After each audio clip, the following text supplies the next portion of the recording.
Welcome, gentle soul. Let your shoulders soften. Let your breath slow down.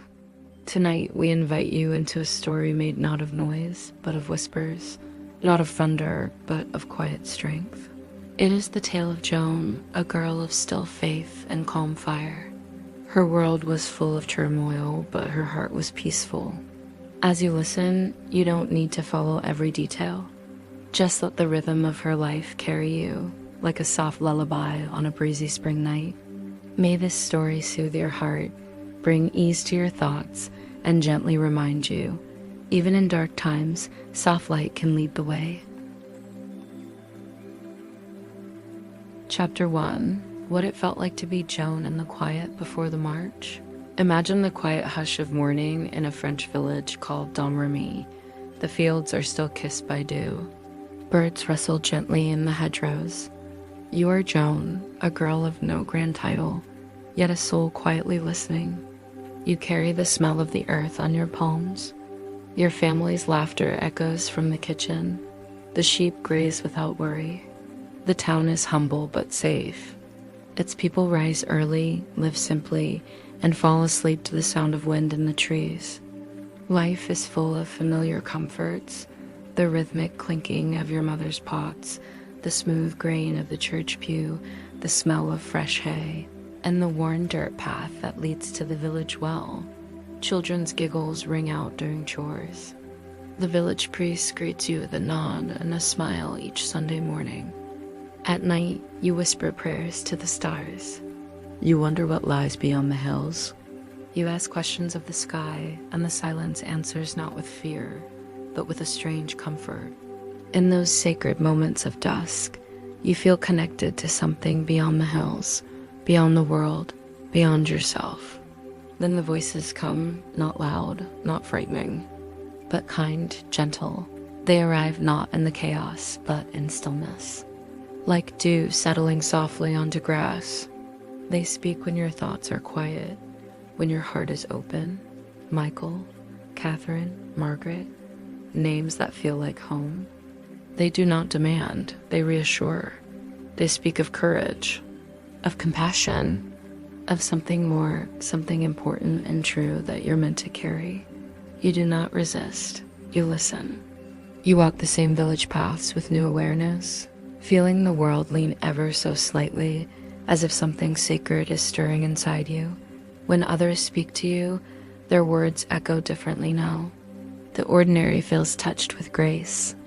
Imagine feeling the weight of something sacred, not heavy like burden, but warm like purpose. Not everyone understands. Not everyone sees.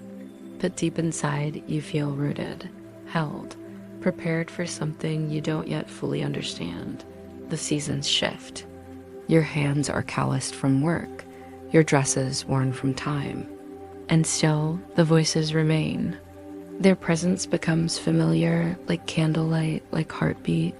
When the day comes to leave, you do not say goodbye with sorrow. You do not run, you walk. You take the memory of firelight, the scent of fields, the echo of soft bells, and you go. You go with stillness in your step, as if walking through a dream lit by faith. Chapter 2. Joan's life. A soft flame in a chaotic world. Joan was born into unrest. France was torn. Kings argued, soldiers marched, towns burned. But Joan, she brought a different kind of flame.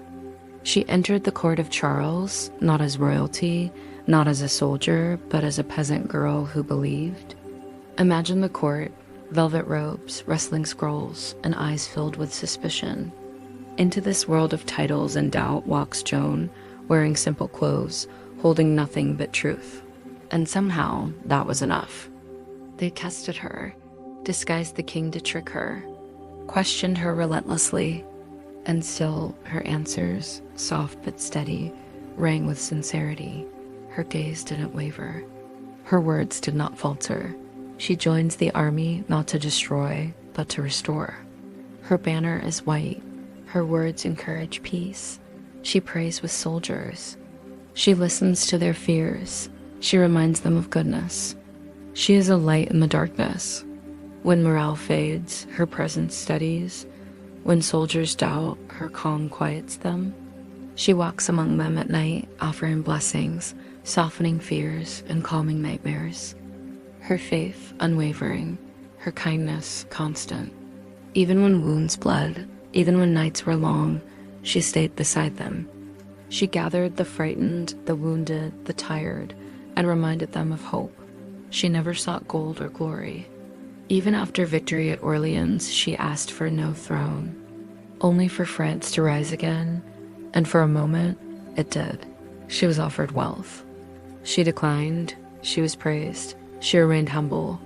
Her heart never forgot the village, the voices, the calling. Even when surrounded by generals and kings, she remained Joan, a soft flame, not roaring, but glowing.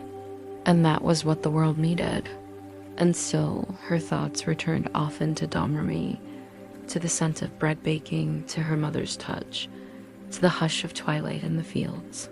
She never let power shape her. She remained simple in dress, steady in speech, and deeply rooted in prayer. Chapter 3.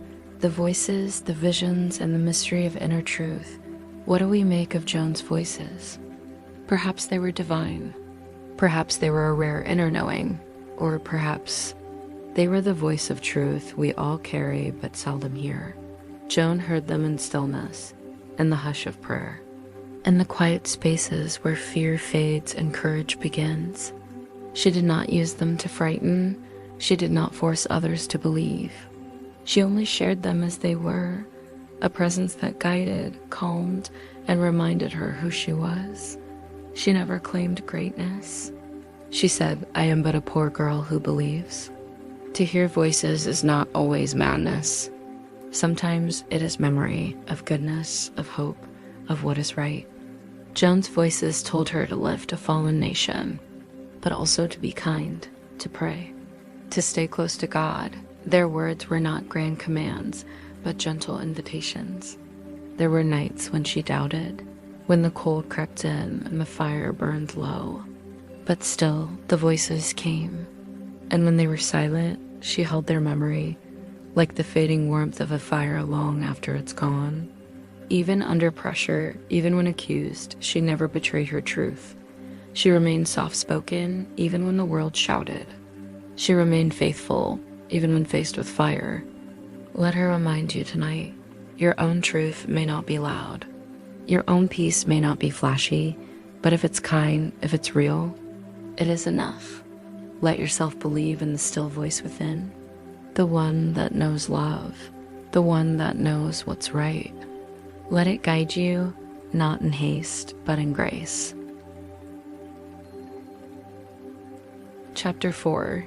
Institutions, judgment, and the echo of her story. Eventually, those in power grew uneasy. Joan was too certain, too calm, too rooted in something they could not control. Captured in battle, she was sold and imprisoned, alone, separated from her people, but she did not despair. In her cell, she prayed. They dressed her in chains, but her spirit remained free. Her trial was not fair. The judges were chosen to condemn her. Yet still, she spoke gently. She did not curse them. She did not plead. She only answered. Her words were simple, honest, and clear. I hear the voices. They guide me. They come from God. They asked why she dressed as a man. She said, for protection, for purpose, for modesty. They asked if she would recant. She paused. She considered. And then she stayed true. The courtroom was cold. The questions sharp, but her replies remained steady. When she wavered briefly, fearfully, it was not weakness. It was humanity. And even then, she returned to her truth, to her still center. In the end, they lit the fire, and she walked into it with dignity. But something shifted that day. The crowd, meant to hate her, wept. One soldier whispered, "We have burned a holy soul." She became more than a martyr. She became a mirror, showing the world what it fears and what it longs for. Years later, she was declared innocent, declared a saint. But Joan never needed the title. She had always been whole.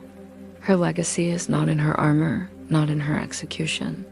It is in her calm, in her steady heart. And as the world continues to move too fast, may her story be a lantern in the dark. A soft fire reminding us to listen, to stay gentle, to be brave, not in noise, but in kindness. And now, as the night deepens, let go of the day's heaviness. Let Joan's story, gentle and strong, rest softly upon your thoughts, like a warm quilt. Like the hush before dawn, you are enough just as you are. You don't need grand deeds to be remembered. You don't need loud victories to be worthy. Sometimes just listening to your own quiet truth is the bravest act of all. You are safe here. You are guided by your own light. And in this moment, you are held by peace. Sleep well tonight, and let the soft fire of Joan of Arc glow quietly beside your dreams. Good night, dear heart. You are loved. You are heard. You are never alone.